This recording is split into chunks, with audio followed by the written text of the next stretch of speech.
These people think they're pirates. Survivor NZ, Episode 2/7 p.m. Sunday and 7:30 p.m. Monday on TVNZ 2.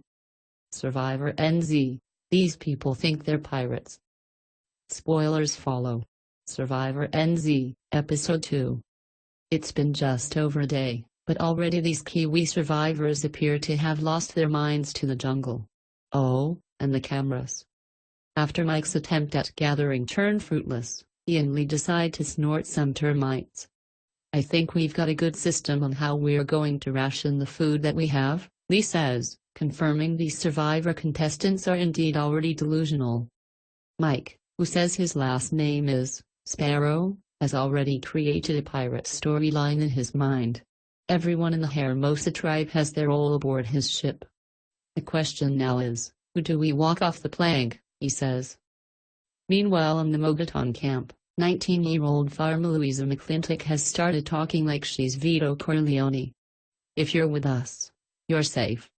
If you're on our side of the fence, we will look after you, says New Zealand's own survivor godfather to Avi, a Wellington youth worker who's nervous about his survival. Read more. Too many baddies on the beach. Snake bites and Scorpio stings, a day's work on Survivor. Superfan D hasn't watched her own episode of Survivor. It's questionable how safe McClintock's gang really is though. Her right-hand woman, Shay, joined a false alliance with now exiled Hannah. Voting her off was a complete breach of the girl code, Shay now admits. Survivor contestants were bound together and forced to run into hip height obstructions as part of a challenge. Matea, Sala, Salatilutiasha, another Mogaton member, is displeased with how his tribe have been acting. He's especially angry that Shay turned on Hannah. Morally it's the wrong thing to do and she has to live with those consequences, announces Diasha, who after one day has adopted a Jungle King vibe and lost the shirt in favor of an orange bandana crown. The meat in this episode is a challenge where two bound and blindfolded contestants have to run around and fetch things, under instruction from another player. Matea Salatilutiasha takes on the role as Jungle King, but his ally isn't safe. The most exciting thing to happen is that the blindfolded duos keep running into obstacles.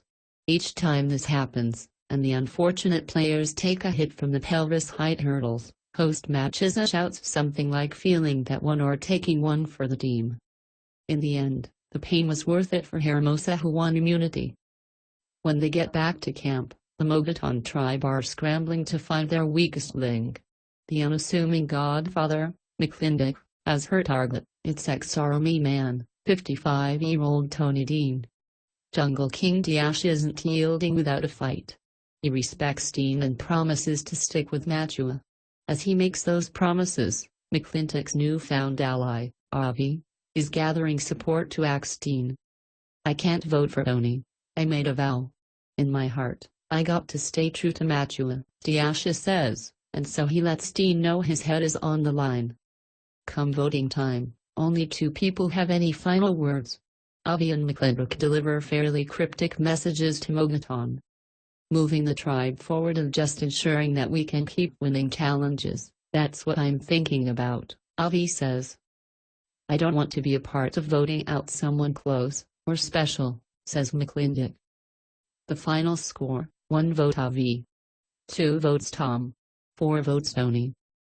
You have just voted out a man who has been integral in setting up your camp. It'll be interesting to see how you survive without him, Chisholm announces during one of his now consistently blunt and brilliant tribal council speeches. Tony Dean heads off to join Hannah, who he voted out, on Redemption Island. Survivor NZ screens 7 p.m. Sunday and 7:30 p.m. Monday on TVNZ 2.